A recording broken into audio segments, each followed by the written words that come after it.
भगवत प्रेमी महात्मा का संग नहीं होगा तब तक तन और मन की जो जलन है, जो दुख है, जो राग है, जो मोह है, वो मिट नहीं सकता। ये पक्की बात है।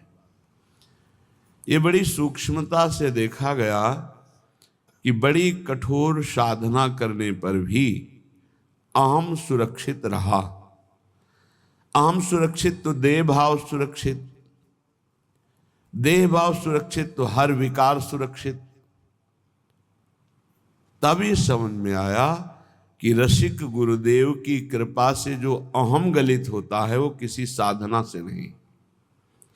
अहम गलित हुआ तो देह भाव मिटा, देह भाव मिटा तो सारे विकारों की गुंजाइश ही नहीं रह गई, क्योंकि अहम के ही देह भाव के महल में ही ये सारे विकार रहते हैं।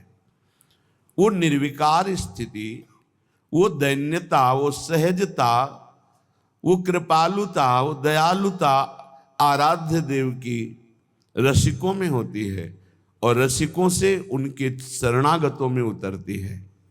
इसलिए निशिवासर करी तिनकी सेवा, तन मन की तपन मिटइये। तन की और मन की। तन बड़ा स्वस्थ है, खूब सुख सामग्री है, पर मन असंतोषी है, पापाचरण का संकल्प करने वाला है, भगवत विमुख चिंतन करने वाला है। वो हर समय जलता रहेगा। व्यर्थ की सोच, समय को नष्ट करना, संकल्प विकल्प करके गंदी बातों का चिंतन करना, मानो दुख का बीज बोना है। अब मन या तो प्रभु में लगेगा या जगत में लगेगा, जगत में लगेगा तो भोगों में लगेगा, भोगों में लगेगा तो पाप बुद्धि होगी, पाप बुद्धि होगी तो दुर्गति, दुख, विपत्ति, संकट, एक क्रम है। हमारा मन प्रभु में लगा हो और तन में गलित कुष्ठ हो, कीड़ा पड़ गए हो, तो भी कोई फर्क नहीं पड़ता। मान लीजिए, अभी मान लीजिए आपका शरीर स्वस्थ है तो मन को प्रभु में लगाने का अवसर है। आप बहुत कृपा पात्र हैं प्रियालाल की, उनकी कृपा को ठुकराइए नहीं। यदि आपका शरीर स्वस्थ है तो आप सोचिए, आप आसन में बैठकर बहुत अनुष्ठान पूर्वक मंत्र जप सकते हैं। आप एक आसन में बैठकर पूरी चतुरासी जी का गान कर सकते हैं। आप एक आसन में बैठकर श्रीमद् राधा सुधा निधि का गान करके प्रियालाल को रिझा सकते हैं। आपका शरीर स्वस्थ है तो आपकी साधना उत्तम बन सकती है। अब शरीर अस्वस्थ है, भगवदाकार बुद्धि है, कोई परेशानी नहीं। नहीं तो शरीर जब अस्वस्थ होता है ना, तो ये मन, ये इंद्रियां, ये बुद्धि इसी शरीर में आसक्त हो जाती है। बस हाय हाय, क्लेश, चिंता, शोक यही बना रहता है। इसलिए यावत स्वस्थ विदम कलेवरम। बुद्धिमान वही है कि आग लगने के पहले आग बुझाने की भी व्यवस्था रख ले। आग लगने पर कुआं खोदना मूर्खता है। ऐसे ही शरीर रोग ग्रसित हो जाए, फिर सोचो मेरा मन भगवदाकार हो जाए, तो ये मूर्खता, फिर नहीं लगेगा। यावत स्वस्थ विदम कलेवरम यावत च दूरे जरा। जब तक तुम्हारे अंग काम कर रहे हैं तो सत क्रियाएं कर लो, सत मार्ग का चिंतन कर लो, नहीं बाद में पछताना पड़ेगा।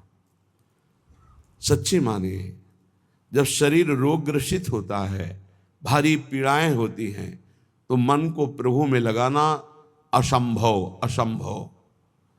अगर मन की गति पहले से प्रभु में गई है तो और जोर से भागेगी प्रभु की तरफ।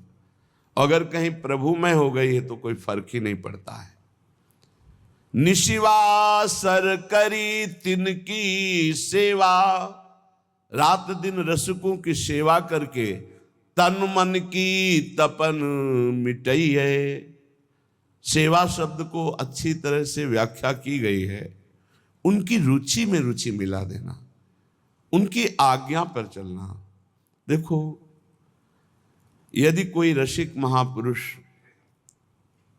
आपको स्वीकार कर लिए हैं तो ये श्री जी की अहेतुकी कृपा आपके ऊपर हुई है। उनका किसी से राग नहीं है, राग पूर्वक वो किसी से प्रेम नहीं करते, किसी से उनकी ममता नहीं है।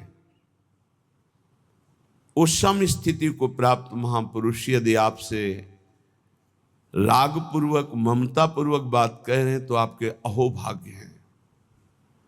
तू मेरा है, तू ऐसे चल, प्रियालाल को ऐसे प्राप्त कर, ये अहोभाग्य समझिए।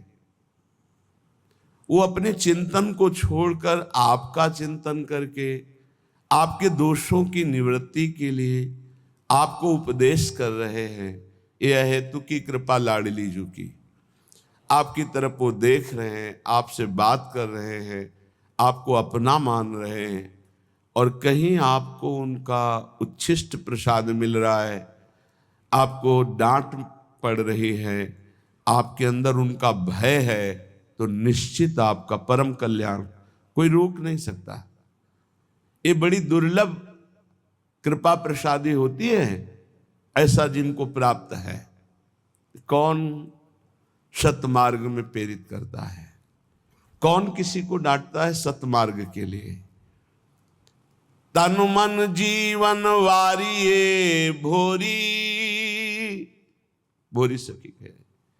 अगर ऐसे रसिक मिल जाएं तो तन मन दोनों न्योछावर कर दो, उनकी आज्ञा पर चलो। जैसे बेटा स्वस्थ हो, खेल रहा हो, ये देखकर माँ को जो सुख मिलता है वो किसी और को सुख नहीं मिलता है। और तो देखकर बस चल देगा, लेकिन सुखानुभूति माँ को होती है। ऐसे ही जब कोई परमात्मा प्राप्ति के लिए साधन परायण होता है, हृदय में वो गुरु आज्ञा का पालन अक्षरशः करता है, तो जो गुरुजनों को सुख मिलता है, रसिकों को सुख मिलता है, वो कोई नहीं जान सकता। एक दृष्टि में जीवन का परिवर्तन करने की सामर्थ्य होती है। वो दृष्टि कब प्राप्त होती है? जब वो संपूर्णतया ये जान लेते हैं कि आप उनकी आज्ञा में हैं, आप उनके हैं, आप एक अक्षर भी उनकी आज्ञा का उल्लंघन नहीं करते, तो हृदय में एक आह्लाद होता है। उसी आह्लाद स्थिति में जब श्री जी के सुमिरन में गाढ़ चिंतन में होंगे, उस समय जब आपका चिंतन कर लेंगे तो आप निहाल हो जाओगे, आपके जीवन का परिवर्तन हो जाएगा। रसिक महापुरुषों की कृपा जानते हो कैसे होती है? जो एकांत में प्यारे जू की सेवा में होते हैं भाव देह से, और उस समय जिसका चिंतन कर ले बेड़ा पार हो गया। उस समय जिसका चिंतन कर ले, उस समय उसी का चिंतन प्रियाजू देती है। प्रियाजू देती है जो तन मन प्राण समर्पित करके उनकी आज्ञा में। एक होता है मुंह देखी समर्पण, मुंह देखी समर्पण, सामने हाजी हाजी करना और पीछे मनमानी करना। और एक होता है जीवन समर्पण, वो देखें ना देखें, बोले ना बोले, माने ना माने अपना, लेकिन हमें उनकी आज्ञा का पालन करना है। ऐसे का स्मरण होता है प्रियालाल की। जब मानसिक सेवा में रसिक महापुरुष होते हैं तब ऐसों का स्मरण, और उस समय जो शीतलता होती है, वही शीतलता आशीष बनकर उस जीव का परम मंगल कर देती है जो उनकी आज्ञा पे चलते हैं। भोरी सखी कह रहे, तन मन जीवन वारिये भोरी, आखिन माही बसइये, निशिवासर करी तिनकी सेवा, तन मन की तपन मिटइये। बोरी सखी कहती है, यदि भगवत कृपा से ऐसे रसिकों का संग मिल जाए, तन मन जीवन सब कुछ न्योछावर कर दे उनके ऊपर, अर्थात उनकी आज्ञा पर चले, आखिन माही बसइये। मेरे नेत्र अगर ध्यानस्थ हैं तो गुरुदेव के रसिक, गुरुदेव के ध्यान में मगन है। देखो, वो अपने शरीर का राग मिटाने के लिए ऐसा उपदेश करते हैं कि शरीर से राग मत रखो, लेकिन आप ध्यान रखना, इसी शरीर से प्रियालाल का उपदेश हुआ है। इसी शरीर से गुरु मंत्र मिला है, इसी शरीर से आपको सतमार्ग के सिद्धांत मिल रहे हैं, तो ये शरीर आपकी भगवत प्राप्ति कराने की वृत्ति में समर्थ है। ध्यान मूलम गुरु मूर्ति, ना कि गुरु तत्व। एक बात हम ही कहते हैं और एक बात यही है, ध्यान मूलम गुरु तत्वम नहीं, गुरु मूर्ति। बड़ा चमत्कार है। अगर स्नान करते समय गुरु चरणों का ध्यान करके ऐसे जल डाला जाए तो संपूर्ण तीर्थों के अवगाहन का उसे बिना प्रयास के फल मिल जाता है। घर से चरण निकालते ही गुरुदेव के चरणों का ध्यान करके निकलो, कोई विघ्न छू जाए तो हमें बता देना। गुरुदेव के चरणों का ध्यान किया, गुरुदेव के चरणों का प्रणाम किया और चल पड़े अपने ऑफिस, अपने कार्य के लिए या जिस हेतु से कोई विघ्न आपको रहे, सारे विघ्नों का नाश इनके चरणों के स्मरण मात्र से हो जाता है। आप गुरु मंत्र जप रहे हैं, गुरु को सानिध्य में ले आइए भाव से। हमारे गुरुदेव उच्च आसन पर बैठे हैं, मैं उनके चरणों में बैठा हुआ, अगर ऐसा भाव न बने तो छवि रख लीजिए, एक रुमाल बिछा ली, गुरु की छवि विराजमान कर ली। गुरु के सानिध्य में जो जप होता है अनंत कोटि गुना बढ़कर होता है। जैसे वर्णन है कि घर में जो जप होता है उसे कई गुना 10 गुना बढ़कर के गौशाला में, फिर उससे बढ़कर प्रयागराज तीर्थ में, ऐसे ऐसे वर्णन है। लेकिन गुरु के सानिध्य में अनंत गुना जप का फल होता है। रसिक गुरुदेव को भोरी सखी कह रहे, आखिन माही बसइये, ध्यान मूलम गुरु मूर्ति, पूजा मूलम गुरु पदम, मंत्र मूलम गुरु वाक्यम, मोक्ष मूलम गुरु कृपा। गुरु कृपा मोक्ष मूलम, संसार से मुक्त होने के लिए मूल क्या है? गुरु कृपा है। तो रसिक संग बिनु प्रेम न होई, बिना रसिकों के संग के श्री प्रियालाल से प्रेम नहीं होता। बड़े सौभाग्य हैं जब श्री जी कृपा करती हैं तो अपने नाम रूप लीला धाम की स्थापना करने वाले रसिकों का संग प्रदान करती है।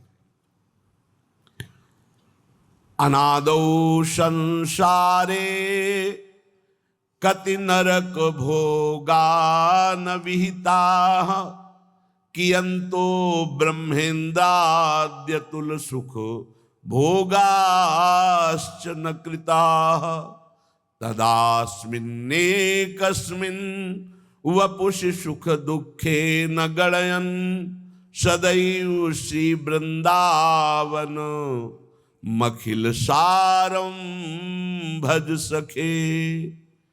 हे सखे, हे मित्र,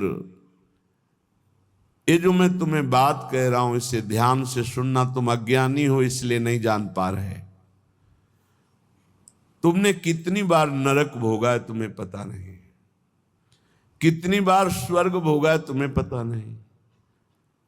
तुम इंद्र भी बन चुके हो, देवता भी बन चुके हो, अतुल सुख भोगे हो संसार के, और बहुत नरक भी भोगे हो। ये सब भोग चुके हो।